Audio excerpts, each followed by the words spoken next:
Welcome to this concept explainer brought to you by CBSE Score Lab of profsam.com. That is profsam.com. आज हम unit 13 nuclei से एक बहुत ही important topic mass energy and nuclear binding energy को इतने simple तरीके से समझेंगे कि सारे डर निकल जाएंगे और एग्जाम्स के लिए लाइफ लॉन्ग याद रहेगा। चलो एक मिस्ट्री से शुरू करते हैं। सोचो 19वीं सेंचुरी के साइंटिस्ट के सामने एक बहुत बड़ा सवाल था। क्या सवाल? यही कि सूरज यानी सन में इतनी आग, इतनी एनर्जी ये आ कहां से रही है? उनके हिसाब से अगर सूरज कोल या किसी भी केमिकल फ्यूल से बना होता तो कुछ हजार साल में ही जलकर बुझ जाता। एग्जैक्टली। लेकिन वो तो बिलियंस ऑफ ईयर्स से जल रहा है। ये कैसे पॉसिबल है? हाँ, मैंने पढ़ा है इसके बारे में। लॉर्ड केल्विन ने तो कैलकुलेट भी किया था कि सूरज की एज 20 से 40 मिलियन ईयर्स से ज्यादा हो ही नहीं सकती। राइट। पर जियोलॉजी और बायोलॉजी के प्रूफ्स बता रहे थे कि अर्थ उससे कहीं ज्यादा पुरानी है। तो एनर्जी सोर्स क्या था? ये एक बहुत बड़ा पजल था। बिल्कुल, एक साइंटिफिक डेड एंड जैसा था। और इसका जवाब ऐसी जगह से आया जिसके बारे में किसी ने सोचा भी नहीं था। कहाँ से? केमिस्ट्री से नहीं, फिजिक्स से। एक सिंपल से दिखने वाले इक्वेशन में जो एल्बर्ट आइंस्टाइन ने दिया था, E = mc²। E = mc²। हाँ, ये इक्वेशन कहता है कि मास यानी वजन खुद एक जमी हुई एक फ्रोजन फॉर्म ऑफ एनर्जी है। मतलब मास और एनर्जी एक ही सिक्के के दो पहलू हैं। उन्हें एक दूसरे में बदला जा सकता है। यही तो। ये तो सुनने में ही अजीब लगता है। हम बचपन से पढ़ते हैं law of conservation of mass, कि मास को ना बनाया जा सकता है ना मिटाया। यही तो न्यूक्लियर फिजिक्स का सबसे बड़ा माइंड बेंडिंग कॉन्सेप्ट है। चलो इसको आसान बनाते हैं। प्लीज इमेजिन करो कि तुम लेगो ब्लॉक्स से एक कार बना रही हो। तुमने 10 अलग अलग ब्लॉक्स लिए और उन्हें स्केल पर रखा। मान लो उनका टोटल वेट आया 100 ग्राम्स। ठीक है, 10 ब्लॉक्स 100 ग्राम्स। अब तुमने उन्हें जोड़कर एक सॉलिड कार बना दी। तो उस पूरी कार का वेट भी 100 ग्राम्स ही होना चाहिए। सिंपल है। नॉर्मल दुनिया में बिल्कुल। लेकिन जब हम न्यूक्लियस की दुनिया में जाते हैं, जहां प्रोटॉन्स और न्यूट्रॉन्स जुड़कर एक एटम का सेंटर बनाते हैं, वहां रूल्स बदल जाते हैं। ओके। वहां जब हम उस बने हुए न्यूक्लियस को तोलते हैं तो उसका मास हमेशा उसके इंडिविजुअल प्रोटॉन्स और न्यूट्रॉन्स के टोटल मास से थोड़ा सा कम निकलता है। कम? लेकिन कैसे? मतलब कुछ मास गायब हो गया? ये तो कंजर्वेशन ऑफ मास के बिल्कुल खिलाफ है। गायब नहीं हुआ, ट्रांसफॉर्म हो गया। चलो एक बिजनेस इन्वेस्टमेंट की एनालॉजी लेते हैं। अच्छा। सोचो तुम्हारे पास 10 लाख रुपए कैश हैं। ये हैं हमारे अलग अलग प्रोटॉन्स और न्यूट्रॉन्स। तुमने इन पैसों से एक फैक्ट्री शुरू की, यानी एक न्यूक्लियस बनाया। ठीक है।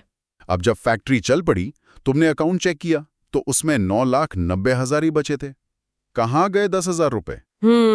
वो 10,000 शायद फैक्ट्री को सेटअप करने में, सारी मशीन्स को जोड़कर एक वर्किंग सिस्टम बनाने में खर्च हो गए होंगे। खर्च हो गए या इन्वेस्ट हो गए?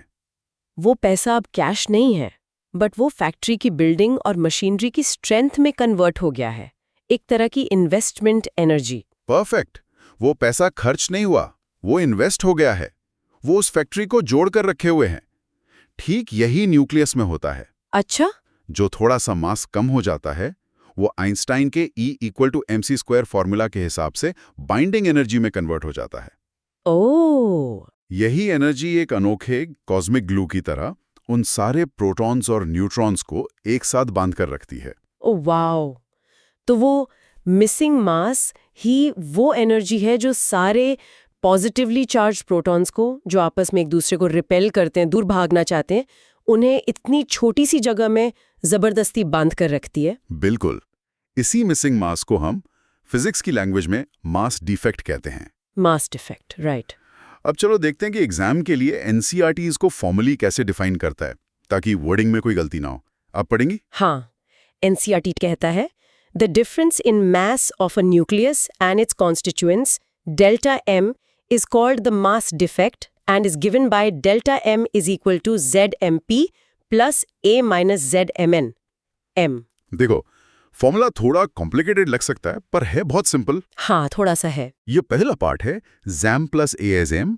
इसका मतलब है सारे प्रोटॉन्स और न्यूट्रॉन्स का वजन जब वो आजाद थे न्यूक्लियस बनाने से पहले। Okay, total weight of all particles. और कैपिटल M है उस न्यूक्लियस का एक्चुअल एक्सपेरिमेंटली मेजर्ड मास जब वो बन चुका है। दोनों का डिफरेंस है मास डिफेक्ट यानी डेल्टा M। सिंपल। और फिर इस मास डिफेक्ट से बाइंडिंग एनर्जी कैसे निकालते? उसका भी फॉर्मूला है। The energy required EB is related to the mass defect by EB equals to delta mc²। Correct.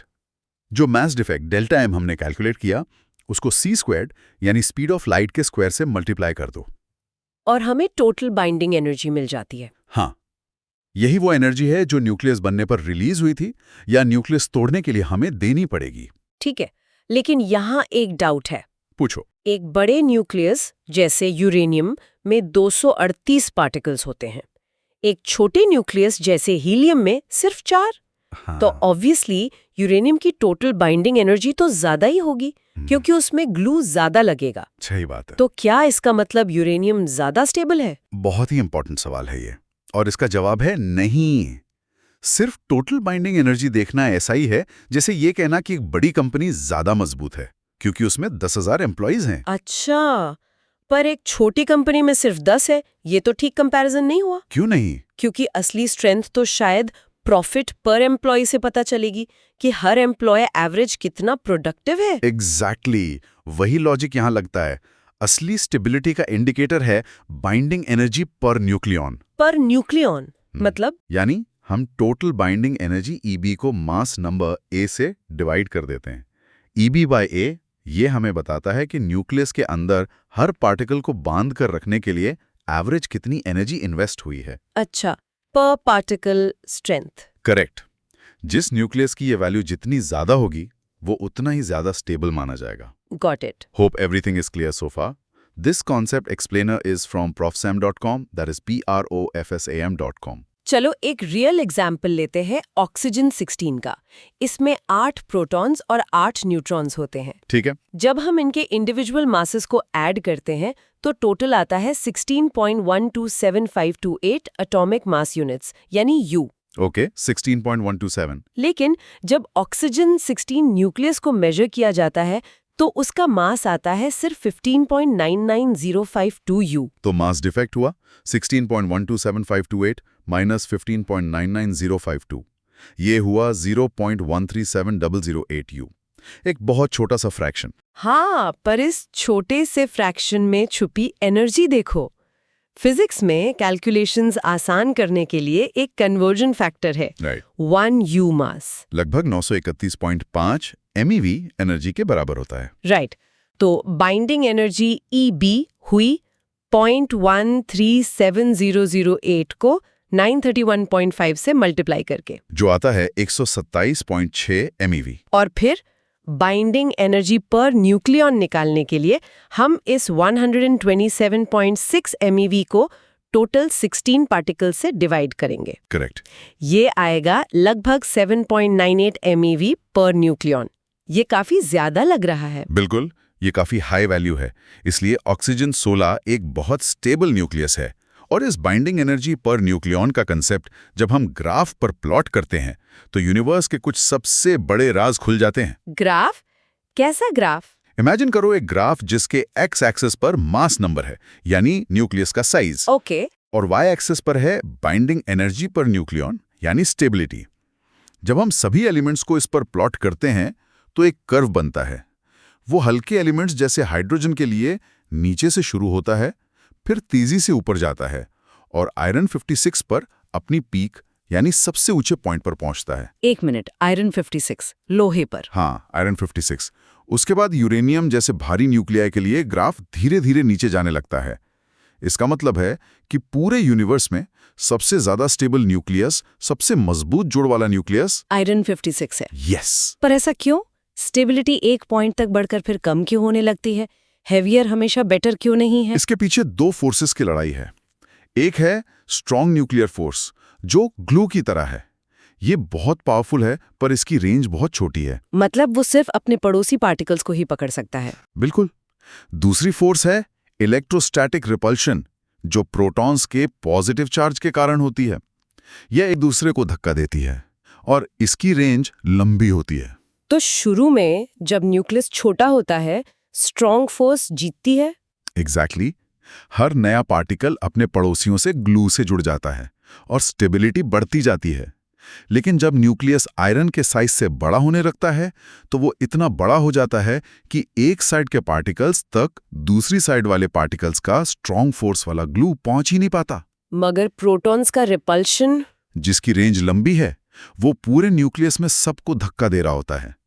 तब रिपल्शन जीतना शुरू कर देता है और स्टेबिलिटी कम होने लगती है। अमेजिंग। तो ये कर्व एक तरह से कॉस्मिक एनर्जी का ट्रेजर मैप है। ये बता रहा है कि एनर्जी रिलीज करने के 2 तरीके हैं। बिल्कुल। अगर तुम्हें एनर्जी चाहिए तो कर्व पर ऊपर चढ़ो, पीक की तरफ जाओ। अगर तुम कर्व के राइट साइड पर हो, जहां यूरेनियम जैसे भारी और कम स्टेबल न्यूक्लियाई हैं, हाँ। तो उन्हें तोड़कर हल्की न्यूक्लियर बनाओ। इससे हम कर्व पर ऊपर की तरफ आएंगे। हाँ। इसे कहते हैं न्यूक्लियर फिशन। हमारे न्यूक्लियर पावर प्लांट्स यही करते हैं। करेक्ट। और अगर हम कर्व के लेफ्ट साइड पर हैं, जहां हाइड्रोजन जैसे बहुत हल्की न्यूक्लियाई हैं, तो उन्हें जोड़कर थोड़ा भारी न्यूक्लियस बनाओ, जैसे हीलियम। इससे भी हम कर्व पर तेजी से ऊपर चढ़ेंगे। और इसे कहते हैं न्यूक्लियर फ्यूजन। तो हमारा सूरज यही कर रहा है। वो बस हाइड्रोजन को आयरन बनाने की कोशिश कर रहा है। प्रिसाइजली फिशन और फ्यूजन दोनों ही प्रोसेसेस में न्यूक्लियाई ज्यादा स्टेबल स्टेट में जाते हैं, इसलिए वो अपने अंदर का एक्स्ट्रा मास एनर्जी की फॉर्म में रिलीज कर देते हैं। और सूरज की सारी एनर्जी इसी फ्यूजन प्रोसेस का नतीजा है। अब चलो कुछ ऐसी गलतियों की बात करते हैं जो स्टूडेंट्स अक्सर एग्जाम्स में कर देते हैं। साइलेंट किलर्स जो मार्क्स ले डूबते हैं। पहला, binding energy pushes nucleons apart. Energy word सुनकर लगता है कि ये कोई एक्टिव, धक्का देने वाली चीज है, लेकिन इसका काम उल्टा है। उल्टा? बाइंडिंग एनर्जी वो एनर्जी डेफिसिट है, वो इन्वेस्टमेंट है। इसे ऐसे याद रखो, binding energy is the energy you must supply to break the nucleus. अच्छा। जितनी ज्यादा एनर्जी देनी पड़ेगी तोड़ने के लिए, मतलब जोड़ उतना ही मजबूत है। Okay, so more binding energy means a stronger glue, a more stable nucleus. ये attraction है, repulsion नहीं। Got it. दूसरा मिसकंसेप्शन, मास इज डिस्ट्रॉयड। क्योंकि न्यूक्लियस का मास कम हो जाता है, स्टूडेंट्स लिख देते हैं कि law of conservation of mass violet हो गया। हाँ, ये कंफ्यूजन मुझे भी हुआ था शुरू में। राइट? हमेशा के लिए याद कैसे रखें? एक मंत्र याद कर लो, मास लॉस्ट इक्वल्स स्टेबिलिटी गेन्ड। मास लॉस्ट इक्वल स्टेबिलिटी गेन। जितना मास कम हुआ, न्यूक्लियस उतना ही स्टेबल बन गया, और वो मास बाइंडिंग एनर्जी के रूप में कैद हो गया। सिंपल और इफेक्टिव है। और हमेशा याद रखो, बाइंडिंग एनर्जी कर्व का किंग कौन है? आयरन 56। हाँ, यूनिवर्स में सभी न्यूक्लियाई, चाहे हल्के हों या भारी, आयरन 56 जैसा स्टेबल बनना चाहते हैं। पूरी कॉस्मिक स्टोरी इसी एक एलिमेंट की तरफ जा रही है। तो सबका अल्टीमेट गोल आयरन 56 बनना है। ये एक पावरफुल मेंटल इमेज है। तो आज हमने 3 मुख्य बातें सीखी हैं। ठीक है। पहला, जब प्रोटॉन्स और न्यूट्रॉन्स मिलकर न्यूक्लियस बनाते हैं, तो थोड़ा सा मास, जिसे हम मास डिफेक्ट कहते हैं, गायब हो जाता है। और यही मिसिंग मास आइंस्टाइन के E=mc² फॉर्मूला के हिसाब से बाइंडिंग एनर्जी में कन्वर्ट हो जाता है। हाँ, जो न्यूक्लियस को जोड़कर रखती है। दूसरा, असली स्टेबिलिटी चेक करने के लिए हम टोटल एनर्जी नहीं देखते, हम बाइंडिंग एनर्जी पर न्यूक्लियॉन देखते हैं। करेक्ट। जिस न्यूक्लियस की ये वैल्यू जितनी ज्यादा होती है, वो उतना ही ज्यादा स्टेबल होता है। ये न्यूक्लियस की पर पार्टिकल स्ट्रेंथ है। राइट। और तीसरा, बाइंडिंग एनर्जी कर्व का किंग आयरन 56 है, जो सबसे स्टेबल है। इसीलिए जब यूरेनियम जैसा भारी न्यूक्लियस फिशन से टूटता है या हाइड्रोजन जैसे हल्के न्यूक्लियाई फ्यूजन से जुड़ते हैं, तो वो आयरन की तरफ मूव करते हैं और इस प्रोसेस में ढेर सारी एनर्जी रिलीज करते हैं। इस सब के बारे में सोचो, हमारा सूरज, हर स्टार, हर सुपरनोवा, सब एक कॉस्मिक फैक्ट्री है जिसका अंजाम लोहा बनाना है। और हमें जो ये सारी रोशनी, गर्मी और जिंदगी मिलती है, वो इस कॉस्मिक जर्नी का बस एक ब्यूटीफुल साइड इफेक्ट है। Wow. 12th CBSE physics, chemistry और मैथ्स में मैक्सिमम मार्क्स लाने के लिए profsam.com पर विजिट करें। That is PROF SAM, right? Yes, PROFSAM.com। चलिए मिलते हैं अगले कॉन्सेप्ट में।